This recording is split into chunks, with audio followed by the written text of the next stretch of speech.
نحمده ونصلي ونسلم على رسوله الكريم أما بعد أعوذ بالله من الشيطان الرجيم بسم الله الرحمن الرحيم وضرب الله مثلا قرية كانت آمنة مطمئنة يأتيها رزقها رغدا من كل مكان فكفرت بأنعم الله فأذاقها الله لباس الجوع والخوف. اللہ تعالیٰ ارشاد فرماتے ہیں کہ دیکھو اس قوم کی مثال، ضرب اللہ مثلا قریۃ کانت آمنۃ، کہ جس کو ہم نے امن کا گہوارہ بنایا، مطمئنۃ، ایسا اطمینان ان کو دیا، ہر جگہ امن چین سکون پھیلا ہوا تھا، یأتیہا رزقہا رغدا من کل مکان، ایسے رزق وافر مقدار میں انہیں مہیا ہو رہا تھا، حاصل ہو رہا تھا، فکفرت بانعم اللہ، بس پھر انہوں نے کیا کیا؟ کفران نعمت کی ناشکری کر دی. فإن شكرتم لأزيدنكم ولئن كفرتم إن عذابي لشديد. اللہ جو نعمت دیتے ہیں اس کا اگر شکر ادا کرو گے تو اللہ اس نعمت کو بڑھا دیں گے، اور اگر ناشکری کرو گے تو اللہ کا بے شک عذاب بڑا سخت ہے، خطرناک ہے. تو یہ جو ایک قوم کی مثال دی نا اللہ نے، فَأَذَاقَهَا اللَّهُ لِبَاسَ الْجُوعِ وَالْخَوْفِ، پھر بھوک اور خوف کا لباس ان کے اوپر ڈال دیا گیا. یہ کیوں ہوا؟ کیونکہ انہوں نے کفران نعمت کیا. اللہ سبحانہ و تعالیٰ نے ہمیں ایک بہت بڑی نعمت سے نوازا ہے. وہ ملک پاکستان کی ریاست ہے جو لا الہ الا اللہ کی بنیاد پر بنی، ایک مدینہ کی ریاست لا الہ الا اللہ کی بنیاد پر بنی، اور دوسرا پاکستان. اور اس نعمت کا اس وقت ہمارے علماء کرام، بزرگان دین کے کہنے کے مطابق ہم بہت بڑی ناشکری یہ کر رہے ہیں جو ہر نعمت کی ناشکری کا سب سے پہلا درجہ ہوتا ہے کہ اس کو نعمت ہی نہ سمجھا جائے. تو ہم اس کو نعمت نہ سمجھتے ہوئے سب سے پہلی ناشکری کر رہے ہیں. اسی لیے اپنا ذہن یہاں سے بالکل صاف کر لینا چاہیے. پاکستان بننے کے وقت یعنی بننے سے پہلے علماء بھی بعض اختلاف کرتے تھے.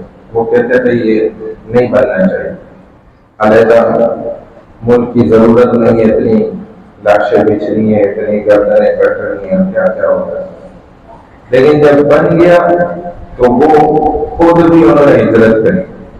انہوں نے کہا یہ بس اس سے پہلے تک کا فتویٰ تھا، اب نہیں ہے، اب تو یہ نعمت اللہ نے دے دی، اب تو ہم خود بھی اس کو نعمت سمجھتے ہیں، اور ہم نے خود بھی ہجرت کری اور ہم خود اس کے اندر جو ہے اپنی زندگی گزارے. لیکن ایک دوسرا طبقہ جو آج بھی موجود ہے اور بڑے اختلافات رکھتا ہے کہ اس ملک کی کوئی ضرورت ہی نہیں ہے، اس ملک کو ختم ہو جانا چاہیے، نعوذ باللہ ٹوٹ جانا چاہیے، امریکہ کے ہاتھوں میں چلا جائے، ہماری زندگیاں بن جائیں گی. او بھائی، لبرل قسم کے لوگ جو یہ باتیں کرتے ہیں یہ خطرناک چیز ہے. بھائی آپ کو نظر ہی نہیں ہے جو آزادی اللہ نے الحمدللہ ہمیں، ابھی دیکھیں میں کتنی آسانی سے آپ سے یہ گفتگو کر رہا ہوں.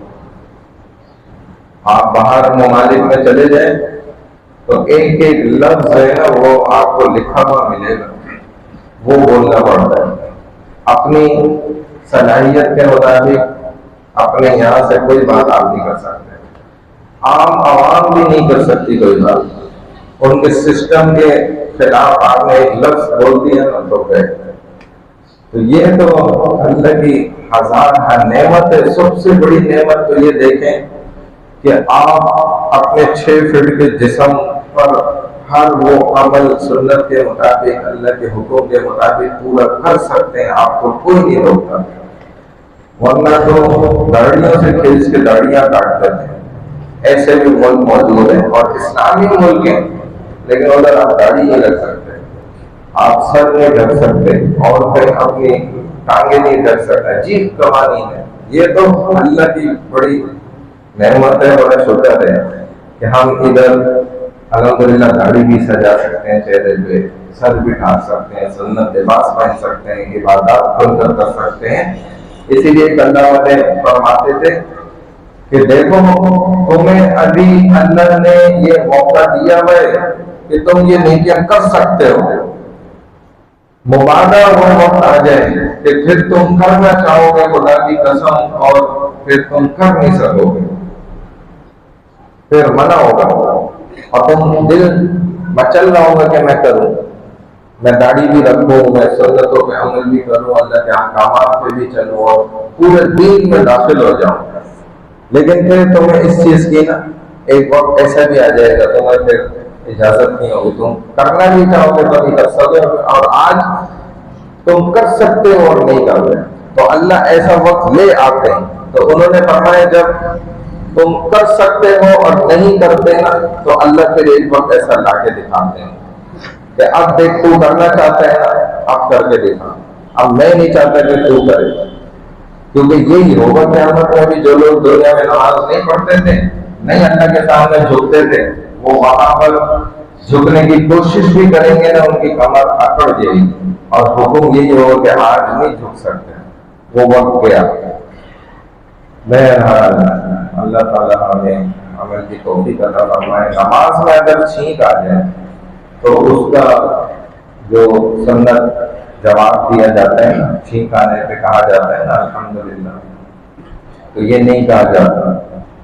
اور اسی طرح اور بھی جتنے عمل ہیں وہ نماز کے اندر کرنے کی اجازت نہیں ہے. اور نماز کے اندر اگر کسی کو تکلیف ہوئی، چوٹ لگ گئی ہے، کوئی بھی بات ہو گئی اور اس کے منہ سے زور سے کوئی آواز یا کوئی لفظ ایسا نکلا جو عربی زبان کے علاوہ تھا، تو اس سے بھی نماز ٹوٹ جائے. یعنی ایک انسان کو تکلیف ہوئی ایک دم اور اس کے منہ سے ایسے زور سے آواز نکل گئی اور وہ باقاعدہ کوئی لفظ تھا جو سمجھ میں آیا عربی زبان کے علاوہ، تو اس سے بھی نماز ٹوٹ جاتی ہے. اسی لیے عربی میں اگر اس نے ایسا کوئی لفظ بول دیا تو اس سے نہیں ٹوٹتی نماز. تو نماز کے بڑے مسائل سیکھنے چاہیے انسان کو تاکہ وہ صحیح عمل کر کے عبادت کو ادا کرے. اللہ نے عمل کی توفیق عطا فرمائے. سبحان اللہ وبحمدہ، سبحان اللہ وبحمدک، نشہد ان لا الہ الا انت، نستغفرک ونتوب الیک برحمتک یا ارحم الراحمین.